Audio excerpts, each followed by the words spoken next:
Caríssimos paz e bem, nós agora, buscando dar um passo além, depois de nós termos visto a proveniência e o que aconteceu nos primeiros séculos com a liturgia das horas, queremos falar propriamente da reforma que foi feita a pedido do concílio na liturgia das horas por Paulo VI. Nós vamos refletir nesse tema, a reforma do ofício divino, sobre alguns aspectos. Primeiramente, vamos apresentar os princípios da própria reforma. Depois, vamos apresentar a nova liturgia das horas nos seus princípios teológicos, litúrgicos, espirituais e pastorais. Depois, vamos, dentro desse tópico, nos adentrar sobre o tema de a liturgia das horas é liturgia. Parece estranho para nós hoje, mas era uma dúvida que se tinha na época do concílio. Depois, a liturgia das horas como Opus Dei e Opus Ecclesia, obra de Deus e obra da Igreja. Depois, a santificação do tempo nas horas da liturgia das horas. O caráter comunitário da liturgia das horas. E, por fim, a preocupação pastoral. Nós não vamos, neste vídeo, contemplar todos esses aspectos, então vamos falar de uma primeira parte, deixando para nosso próximo encontro a segunda parte sobre a questão da reforma do ofício divino. A reforma litúrgica, iniciada pelo Concílio Vaticano II, interveio para restituir a dignidade e a centralidade do ofício divino como oração da Igreja. Isso, para mim, é uma questão determinante, porque muitas pessoas que não rezam o ofício divino não rezam porque nem sabem que ele existe ou não consideram oração. E muitas pessoas que rezam só sentem que estão rezando na prática da devoção e não da oração litúrgica. Então, a relação nossa, sobretudo daqueles que devem rezar a liturgia das horas, porque uma promessa que se faz na profissão solene e no diaconato é da oração de todo o ofício divino. Então, essa promessa não é repetida depois na oração da ordenação presbiteral ou episcopal também, pelo motivo óbvio, porque já se fez antes. E se fez a nível de ordem na profissão solene e a nível eclesial e sacramental na ordenação diaconal. Então, creio que um caminho que se deve fazer é aquele de transformar a oração litúrgica em uma verdadeira experiência de oração, de contemplação, experiência de união com o Senhor. Porque senão, ou vamos ficar a vida toda falhando na oração da liturgia das horas, ou então vamos rezá-la como quem está carregando um fardo, sem fazer disso uma fonte primeira de espiritualidade. A Sacra Santo Concílio dedicou a ele o inteiro capítulo 4. Os princípios conciliares sobre os quais se baseou o futuro renovamento foram substancialmente 4. Primeiro, redescoberta do ofício divino como oração pública e comum do povo de Deus, não somente do clero e dos monges, através do qual Cristo continua o seu ofício sacerdotal na Igreja.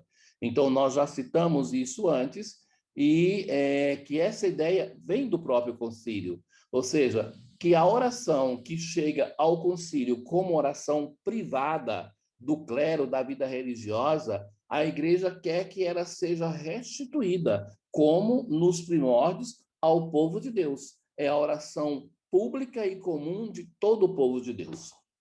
Eu acredito que esse é o desafio.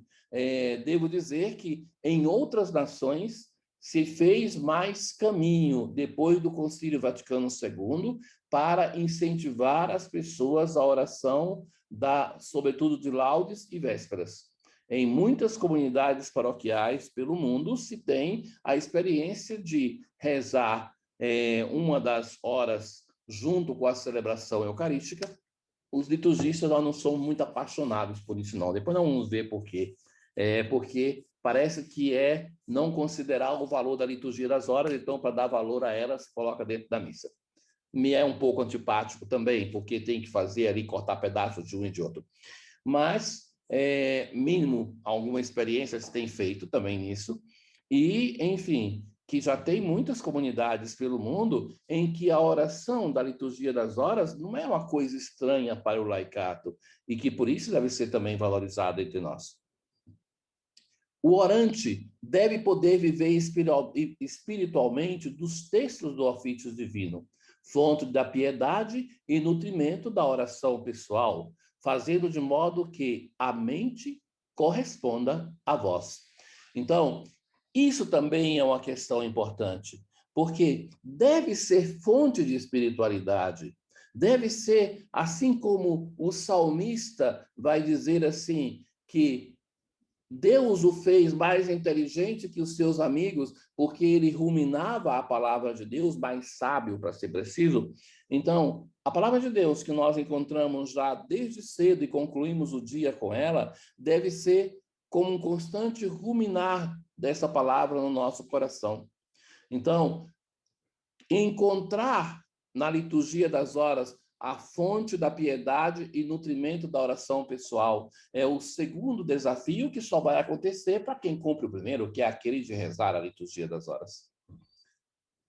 O respeito da Veritatis Orarum, que já falávamos sobre isso, aquilo de rezar a hora da liturgia das horas no horário estabelecido, de modo que diversas horas, enquanto possível, correspondam ao seu tempo.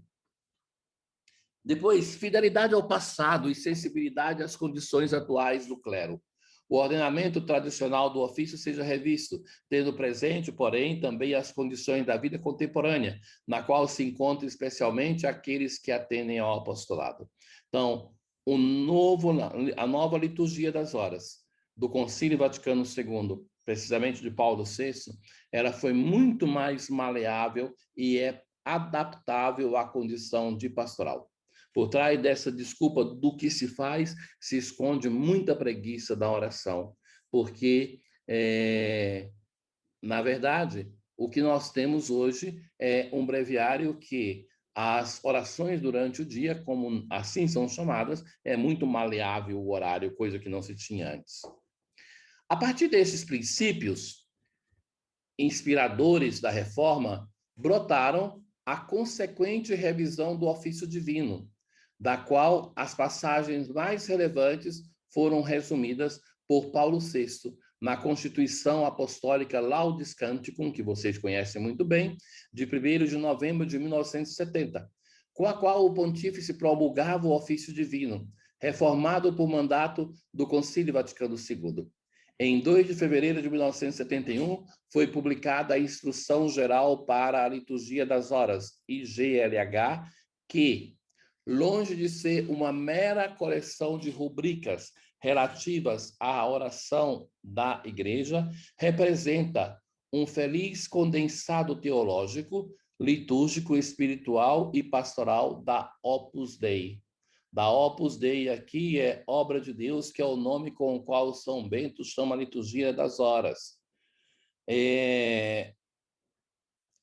Lhes aconselho não pedir a leitura, mas pedir leitura e o trabalho com laudes cântico, mas é um texto preciosíssimo, aquele da Instrução Geral para a Liturgia das Horas, que merece ser tomado em consideração. Vou citar muitas vezes, mas esse texto merece ser lido na sua íntegra para lhes ajudar no caminho de espiritualidade através da liturgia das horas. Entre as diversas modificações trazidas, recorda-se, antes de tudo, a distribuição do saltério em 4 semanas. Lembra que eu dizia que antes era uma semana? E, portanto, a abolição do ciclo semanal, de modo a suavizar o mesmo ofício, respondendo às necessidades do presbitério empenhado no serviço pastoral e tornando o ofício divino mais acessível também aos leigos. A composição da inteira liturgia das horas em 4 volumes, que seguem o desenvolvimento do ano litúrgico, oferece uma mais ampla riqueza de textos bíblicos e eucológicos, distribuídos em relação do tempo litúrgico que está sendo celebrado. Então, a estrutura dos volumes, falo isso que sei que quem lê breviário já o sabe, mas nós temos pessoas com formação diversa no curso, então elas têm direito de escutar. Então, o primeiro volume é Advento Natal, segundo volume é Quaresma e Páscoa, e, por exemplo, esse aqui é o primeiro volume, Advento e Natal. Segundo volume é Quaresma e Páscoa. Depois, o terceiro volume é o tempo comum da primeira à 17ª semana, e o quarto volume, o tempo comum da 18ª semana em diante. É revisto o ordenamento geral do ofício divino, de modo que as horas canônicas possam mais facilmente corresponder às várias horas do dia, e possa, portanto, a oração pública da Igreja responder a uma verdadeira inspiração, aquela da liturgia das horas, santificando, portanto, todo o curso do dia e da noite. É abolida a hora-prima, enquanto as laudes e as vésperas assumem grande importância, a hora-prima na noite, enquanto dobradiças de todo o ofício e como orações, respectivamente, da manhã e da tarde. O tesouro da palavra de Deus se difunde mais copiosamente no novo ciclo das leituras. Além disso, em relação ao ofício das leituras, a prescrita leitura cotidiana das obras dos santos padres e dos escritores eclesiásticos é renovada de modo a propor os melhores escritos dos autores cristãos, revendo também, sobretudo, as leituras hagiográficas, respeitando sua verdade histórica. Então, se pegou todas as leituras que se tinham para o ofício das leituras e se fez uma leitura histórico-crítica, abandonando tudo aquilo que era legendário para se escolher textos com maior profundidade histórica também. Então, se vê que foi assim uma grande obra. Não seja esquecida, finalmente, o uso da língua vulgar, a qual contribuirá de maneira eficaz à aproximação do povo de Deus à oração da Igreja, que, de oração privada do clero, recitada individualmente, se tornou a oração pública da Igreja, celebrada comunitariamente.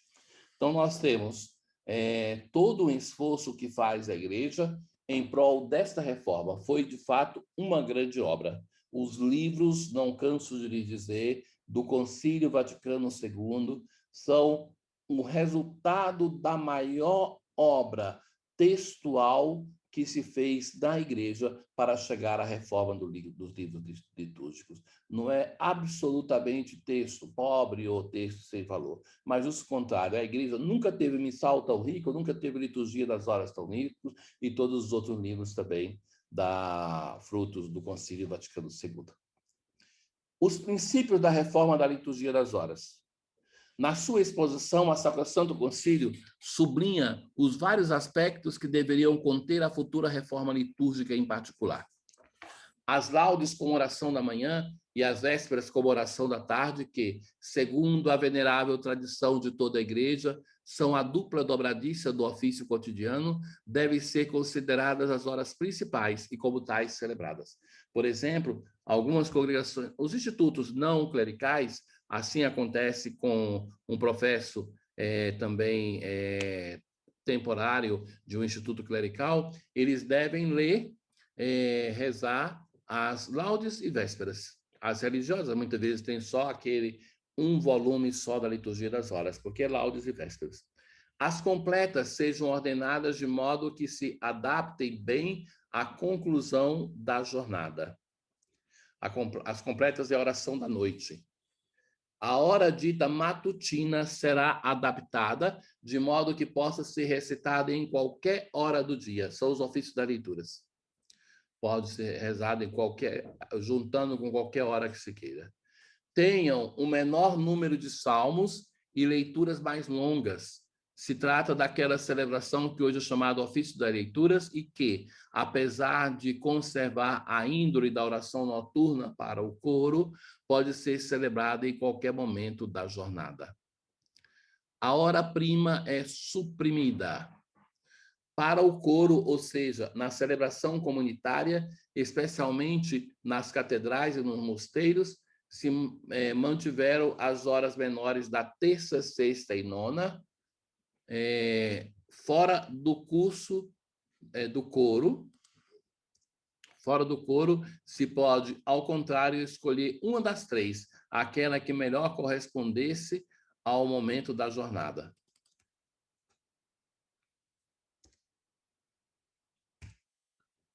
Ao rezar as diversas horas do dia, é recomendada a observância da Veritatis Horarum, ou seja, as diversas horas correspondam ao seu verdadeiro tempo, de modo que se possa responder de maneira mais verdadeira e eficaz à finalidade primeira da liturgia das horas, ou seja, a santificação do dia, e para que cada oração se possa tirar maior fruto espiritual. Ou seja, pegar o breviário e rezá-lo todo em sequência é tirar da liturgia das horas a sua missão, que é aquela de proporcionar diversas paradas que sejam momentos de um encontro com Deus, a santificação das horas e não de uma hora só.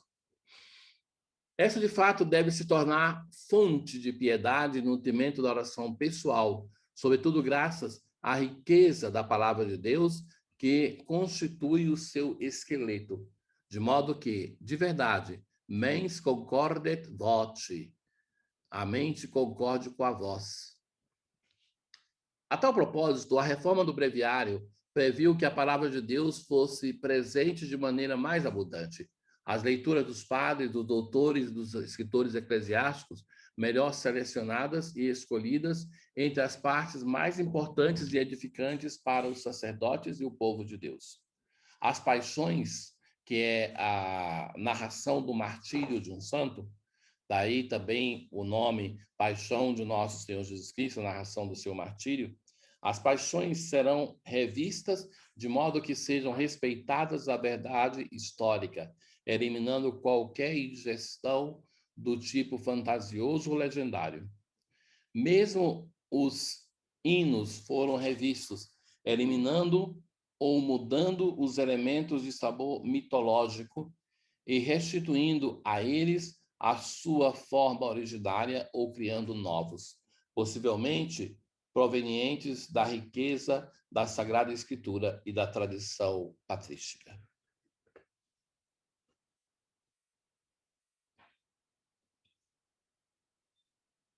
A nova liturgia das horas, princípios teológicos, litúrgicos, espirituais e pastorais. O primeiro documento nascido dos trabalhos do Concílio Vaticano II tinha como primícia do grande evento eclesial que foi, como sabemos, a Sacrossã do Concílio. Inteiramente dedicada à liturgia, aos seus fundamentos teológicos e à sua manifestação na ação litúrgica per ritus et preces. Publicada em 4 de dezembro de 1963, o documento em questão dedica todo o capítulo 4 ao ofício divino, como oração pública e comum de toda a Igreja. Na análise da impostação da Constituição, além da reflexão relacionada a tal matéria e as suas consequências celebrativas depois da reforma, não se pode prescindir do fato que o ofício divino estivesse vivendo já uma fase crítica. Ou seja, depois que acontece a clericalização e a privatização, nós vamos passar por uma experiência da oração do ofício divino que entra em uma grande falência a nível eclesial. É próprio uma idiotice, me permitem dizer, quando veem esses ignorantes que, não conhecendo o passado, têm uma ideia de que a igreja pré-conciliar era tudo maravilhoso e que depois veio o concílio e que tudo ficou ruim. Então, uma das coisas a mais que não funcionava, e por isso, se funcionasse, não teria uma reforma. Então, a reforma veio porque não funcionava bem na igreja. Então, nesse caso, com quem rezava? Somente com o clero, a oração da liturgia das horas. Como vimos acima, antes do Vaticano II, esse ressentia de uma certa clericalização, enquanto vinha percebido como oração reservada somente ao clero, ou, de todo modo, aos institutos religiosos e às comunidades monásticas, expulsando assim o povo de Deus. Sofria uma espécie de privatização, enquanto tinha perdido o caráter de oração comunitária para reduzir-se a uma recitação individual. Tinha abandonado o próprio da oração para assumir, sobretudo, aquele de obrigação, preceito que se deve cumprir cotidianamente o mais veloz possível. Esclareça-se o fato de que o Concílio Vaticano II, especialmente com a reforma litúrgica, não acrescentou substancialmente nada de novo em relação à liturgia das horas. Simplesmente colocou em evidência os seus caráteres originários, evidentemente teológicos, litúrgicos, espirituais e pastorais, assumidos da reflexão dos padres e, portanto, da tradição da mesma igreja, limpando-a de todos os acréscimos posteriores que, ao longo do tempo, sobre ela se sedimentaram. A oração das horas é liturgia. A Sacrosanto do Concílio, diferentemente dos precedentes documentos ou prenotanda dos livros litúrgicos de impostação claramente rubricista ou canonista, enquadra, antes de tudo, o ofício divino em uma moldura teológica e espiritual, indicando-a como aquele hino de origem trinitário introduzido por Cristo sobre a terra, tornando assim o homem participante deste. Lhe faço ver aqui uma coisa interessante. Nos falta, no Brasil, um livro assim, vocês depois podem se preocupar em fazer, tem aqui escrito, prenotando não é só rubrica, a palavra latina para resumir todas as introduções dos livros litúrgicos. Então, aqui, por exemplo, em língua italiana, foi o professor meu do mestrado em liturgia que coordenou. Então, você aqui tem, para quem estuda liturgia, é uma coisa preciosa, porque você tem a introdução de todos os livros litúrgicos. Porque muitas vezes nós temos mais a necessidade da introdução para aprender algo sobre o sacramento do que o próprio ritual, que às vezes vem com a introdução, mas nem sempre.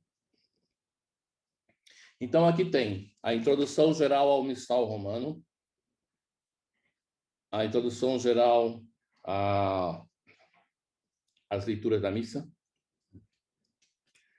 o evangeliário para domingo de solenidades, a missa das crianças, depois tem o missal ambrosiano, mesma estrutura para o missal ambrosiano, depois começa todos os sacramentos e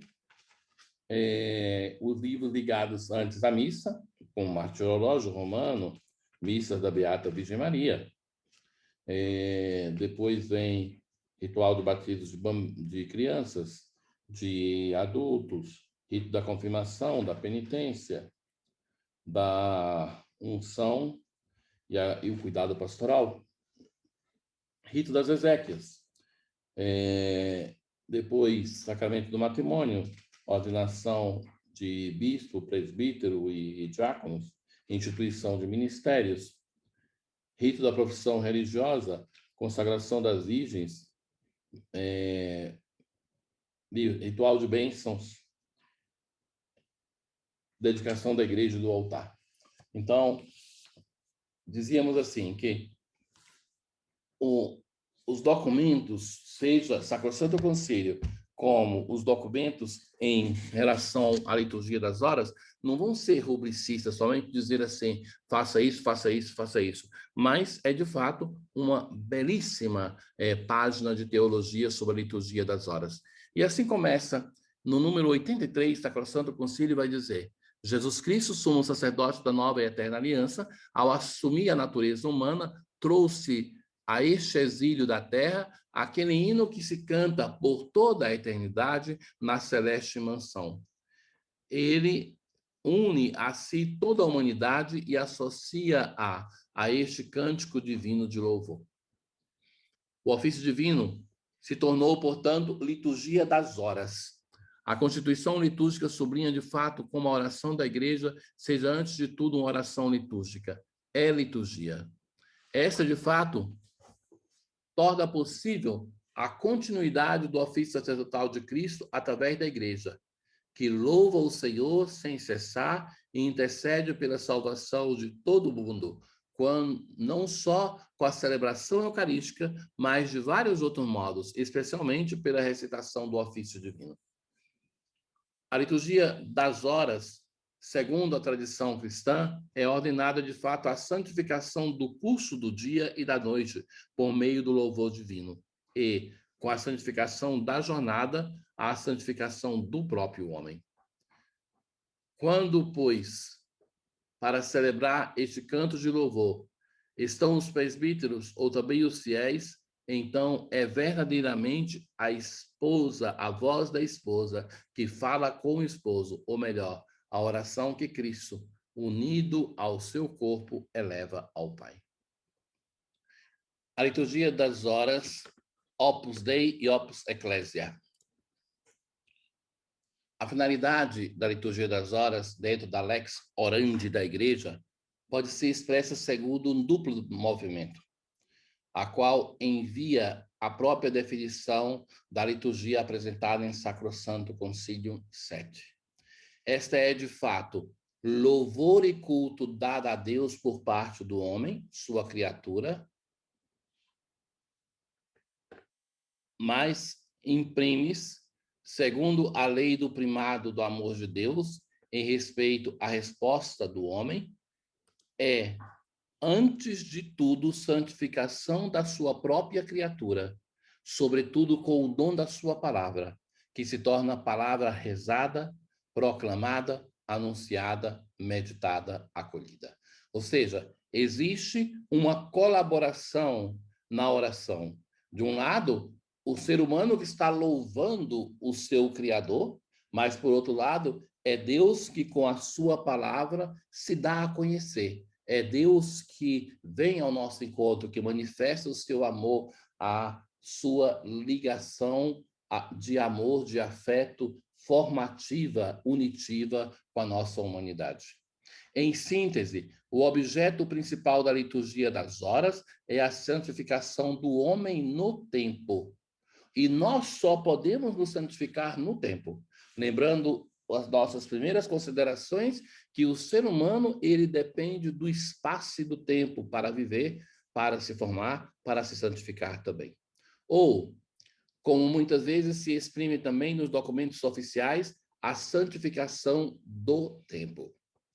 Tal caráter identificativo da oração da Igreja pode ser facilmente explicitado na análise de um dos elementos que a compõem, as orações conclusivas. Então, isso aqui é uma pérola preciosa. Ou seja, o texto mais trabalhado em toda a forma litúrgica são as orações que estão presentes da missa na coleta, aquela ali que é, sobretudo, a mais trabalhada. Em geral, algumas coletas no Missal de Paulo VI foram transformadas para oração sobre as oferendas ou pós-comunhão.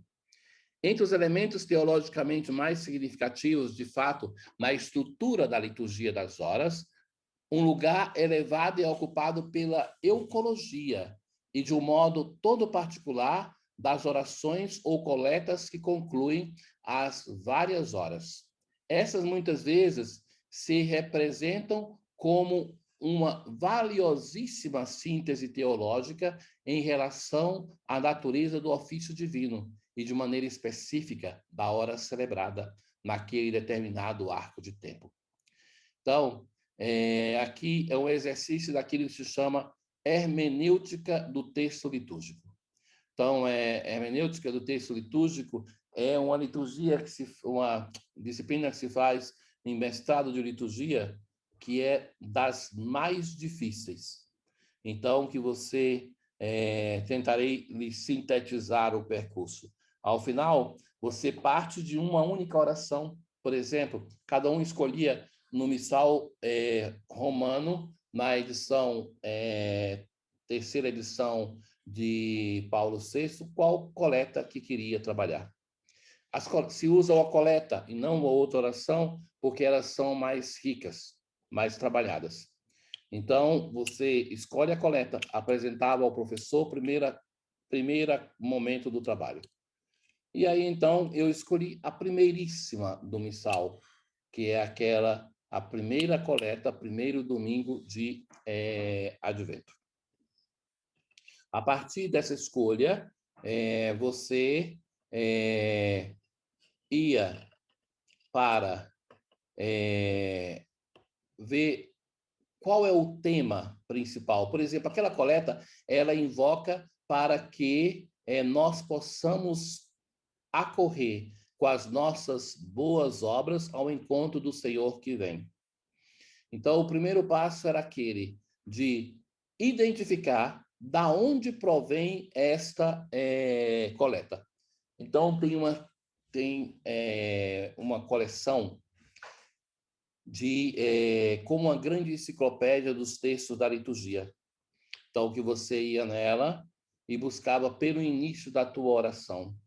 E aí você ia encontrar, entre as coletas, quais começavam com essas palavras dessa oração. E ali ele ia te dizer da onde se encontrava a versão mais antiga dessa coleta. No meu, parece que era do Gelasiano. E depois o que acontecia com essa coleta ao longo dos séculos, as mudanças, as definições. Isso feito, você identificou da onde ela você procura na versão mais antiga qual é o tema principal. Então, o tema principal da minha era o Senhor que vem e boas obras. Então, entender que para chegar à conclusão de qual é o texto bíblico que mais influenciou nesta coleta, você tem que percorrer, naturalmente não lendo, mas buscando em instrumentos de pesquisa, aonde se tem essa expressão do Senhor que vem e boas obras na Bíblia. Por exemplo, boas obras no Antigo Testamento se refere sobretudo à obra de Deus. Boas obras no Novo Testamento é a nossa resposta à obra de Deus. E só tem um momento que se fala de o Senhor que vem e que nós estamos preparados na Bíblia, que é na parábola das virgens. Então, que elas que esperam o Senhor com as boas obras. E se percorre, então, colocando todas as citações, o que se fala do Senhor que vem, das boas obras, e depois se vai procurar quais são os padres que comentaram esses textos. Por exemplo, você encontrou, digamos, a parábola das 10 virgens. Então, quais padres da igreja que comentaram esse texto? Então, se cita todos esses padres, todos esses textos, faz sua reflexão sobre. Depois se vai ao magistério da igreja, aonde esses temas foram falados por quem, sobretudo o magistério do Concílio Vaticano II.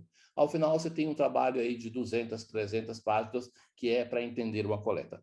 Então, a coleta, isso para dizer para vocês, que não é aqui o caso de fazer esse trabalho de hermenêutica, para dizer que por trás de uma coleta simplesinha, de 4, 5 linhas, do missal, que depois são transportadas para a liturgia das horas também, nós temos uma riqueza teológica condensada em pouquíssimas palavras. Deem atenção àquela oração antes da leitura, sobretudo. Ela é uma riqueza tal, que é a oração também conclusiva da liturgia, que é esse momento nós queremos nos dedicar a isso, a buscar convencer da riqueza daquilo que nós temos diante de nós.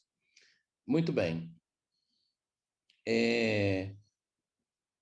Então, Já as várias escolas ecológicas dos primeiros séculos tinham expressos o seu pensamento e a sua doutrina sobre a oração cristã nas diversas séries de orações recolhidas nos antigos sacramentários, que nós citamos já alguns no nosso curso.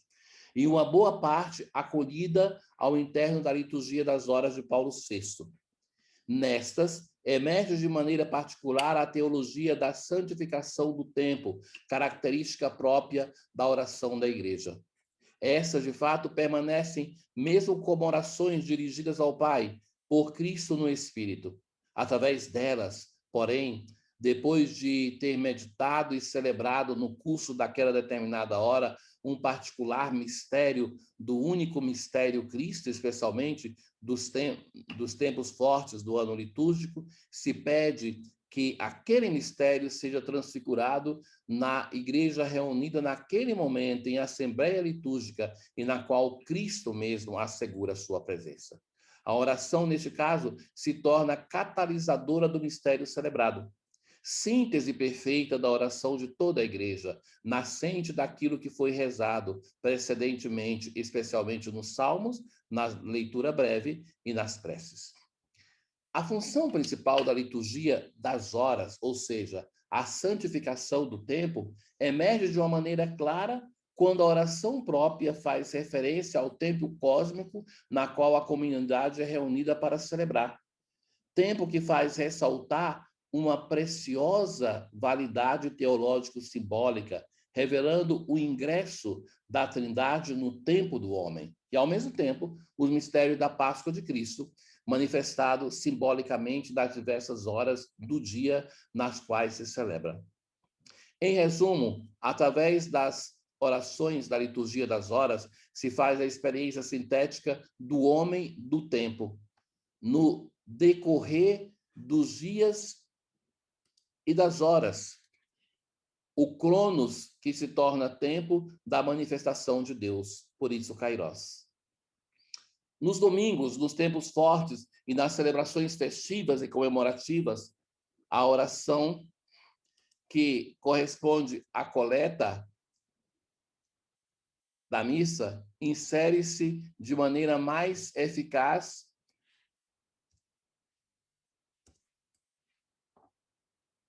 o louvor cotidiano no ano cultual, manifestando desta maneira a grande prerrogativa do ofício, aquela de santificar o tempo considerado como ciclo anual, como estação ou festa litúrgica.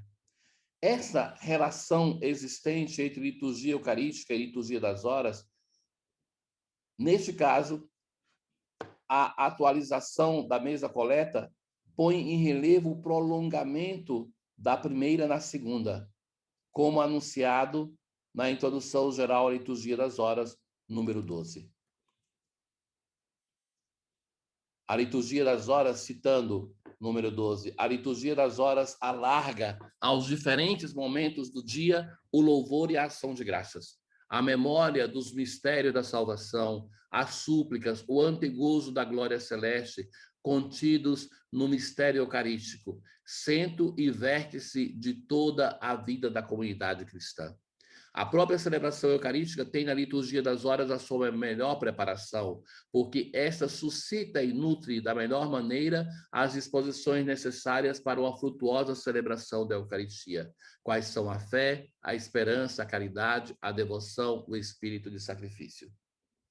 Existe uma forte ligação, portanto, entre a celebração eucarística, fonte e cume de toda a sacramentalidade da Igreja, e a liturgia das horas. Isso nós não podemos nos esquecer. Os documentos da Igreja vão insistir muito que o local por excelência de preparação da Eucaristia é a liturgia das horas. Ambas as celebrações, de fato, têm como sujeito o único mistério pascal de Cristo, se bem tornado presente de maneira diversa. Enquanto na Eucaristia, de fato, Cristo é presente de maneira substancial com o seu corpo e o seu sangue, na liturgia das horas, tal presença se sintetiza e se manifesta principalmente na presença do Verbo, palavra de Deus. A oração sálmica se torna, portanto, sacrificium laudis, ao nível da Eucaristia. esta última, certamente, representa um lugar decisivo da oração de ação de graças, através da qual se oferece o sacrifício a Deus, mas não o lugar exclusivo. Isso é importante porque a Eucaristia, sem dúvida, é o ápice da celebração litúrgica. É ali que está o cume. Mas, se nós destruirmos tudo aquilo que nos leva à Eucaristia, desvalorizando, no fundo, nós fazemos perder o valor à própria Eucaristia celebrada. Então, que não é dizer que a Eucaristia é o vértice, dizer que é o mais importante, não significa dizer que é o exclusivo. Disse, portanto, o plenário, ou com o sacramentário veronense, principale munus, mas não totalitário, enquanto oração cristã é sacrificium laudis, que se explica no louvor, súplica, ação de graças, confissão de fé, apesar que a oração eucarística, pela sua natureza e o seu grau de eclesialidade, represente a plenitude daquela qualidade sacrificial própria de toda a oração cristã. Ora, a função, então, da liturgia das horas não é uma função também de ser serviçal somente do sacrifício eucarístico, mas ela tem a sua própria grandeza, porque é palavra de Deus, Deus que se dirige a nós, e é uma palavra de Deus acolhida no local aonde, por excelência, ela deve estar, que é na dimensão celebrativa, na dimensão ritual, na dimensão da oração. Por que, então, o maximum, nesse caso, a celebração eucarística, deve sempre constituir o único? É a própria introdução geral que convida à restituição do merecido espaço na liturgia, a liturgia das horas, fazendo observar o que o Cristo disse: é preciso orar sempre, sem desfalecimento. E a igreja, seguindo fielmente essa recomendação, não cessa nunca de orar, ao mesmo tempo que nos exorta com suas palavras, porque por ele, Jesus, oferecemos continuamente a Deus o sacrifício de louvor. Hebreus 13. Este preceito é cumprido não apenas com a celebração eucarística, mas também por outras formas, de modo particular com a liturgia das horas.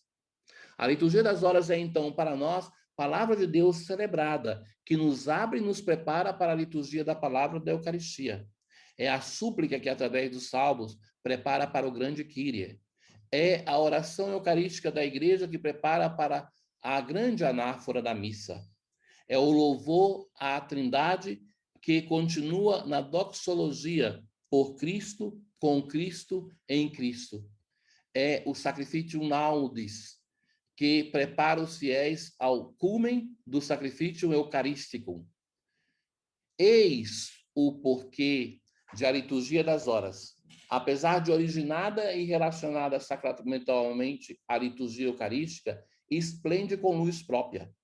Não no senso que lhe é própria, mas uma luz que também ela consegue emanar e evocar, a luz do mistério pascal de Cristo, sem depender forçadamente na sua ritualidade de outras celebrações. Sempre mais frequente se assiste, de fato, à celebração de algumas horas inseridas dentro da celebração eucarística. Se tal escolha, no primeiro momento, evoca ao profundo relacionamento já lembrado, na realidade parece esconder uma suspeita de insuficiência da liturgia das horas, a qual teria necessidade do apoio de reconhecimento de um sacramento que lhe dê um corpo justo ou uma adequada importância. Muitas vezes, em alguns estudos também recentes dedicados à liturgia das horas, que diga-se que é pouco estudada, em relação a outros momentos litúrgicos da igreja, se leem títulos que aludem quase a um contínuo. Forma-se gradual e progressivamente de uma teologia da liturgia das horas, sem que essa tenha ainda chegado à justa completude e clareza. Considera-se que, ao contrário, hoje deve-se falar não tanto de pesquisa ou de um iniciar-se na constituição de uma teologia da liturgia das horas, quanto, sobretudo, da urgência de uma recuperação da teologia da liturgia das horas, que não deve ser criada ou inventada, a não ser na citação latina de inventio, ou seja, descoberta, enquanto já existe a celebração do mistério pascal de Cristo, realidade a qual nos chamam os padres da Igreja e assim como os mesmos autores cristãos dos primeiros séculos. Ou seja, nós temos um trabalho importante que é aquele de redescobrir o valor da liturgia das horas, um valor que existia entre os primeiros cristãos e que se perdeu, e que é uma realidade a ser redescoberta. Não se trata, portanto, de pesquisar a teologia da liturgia das horas, quanto, sobretudo, de falar e fazer emergir a teologia da liturgia das horas, profundamente ligada ao mistério pascal de Cristo. Teologia que sublia a sacramentalidade da liturgia das horas. Não se assustem com essa expressão, sacramentalidade da liturgia das horas, que, enquanto liturgia, é também este exercício do sacerdócio de Cristo. Superando, é também exercícios do sacerdócio de Cristo. Superando, assim, o conceito restrito de sacramentalidade, ligado exclusivamente ao setenário, próprio da sacramentária de matriz escolástica, abrindo-se especialmente a partir de Skillebeck e Hanner a dimensão sacramental que atravessa toda a economia da salvação.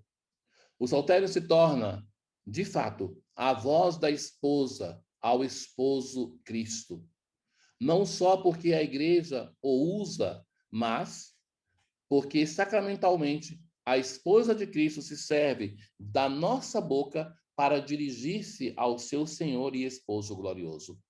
Uma sacramentalidade da liturgia das horas que, em certo sentido, foge da sua dependência ritual da Eucaristia, mas na dependência da Eucaristia sacramentalmente, onde o que é compartilhado não é o tempo ou um momento ritual entendido cronologicamente, mas o kairos, o tempo da salvação, a salvação operada pelo Pai no Cristo, no Espírito Santo, por Cristo no Espírito Santo, através da liturgia.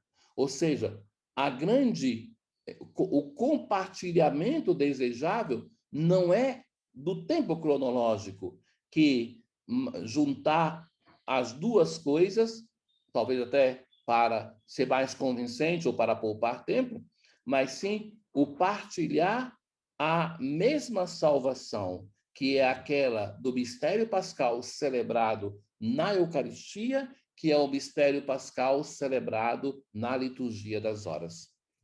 É, de fato, não a mesma hora de oração que as duas celebrações compartilham, mas a mesma hora do Cristo, do sentido joanino, transfigurada sacramentalmente. A celebração do mesmo mistério pascal e do mesmo sacrifício eucarístico, ou seja, a ação de graças, o sacrifício espiritual, o sacrifício laudis. As orações na liturgia das horas colocam em foco próprio, no tempo específico de cada hora, o mistério do único mistério pascal de Cristo, celebrado naquela hora determinada. Consequentemente, se quer colocar em evidência, portanto, esta função, ou seja, colocar em relação, antes de tudo, a hora celebrada com a particularidade do mistério, do único mistério pascal de Cristo. E, em segundo lugar, a referência antropológica da hora mesma, no contexto da santificação do tempo. Procede-se, portanto, analisando alguma dessas horas, colocando em relevo os principais temas teológicos que dela nascem. E assim nós concluímos o nosso encontro de hoje. Na próxima vez, nós vamos analisar algumas dessas orações. Muito obrigado. Tudo de bom para vocês.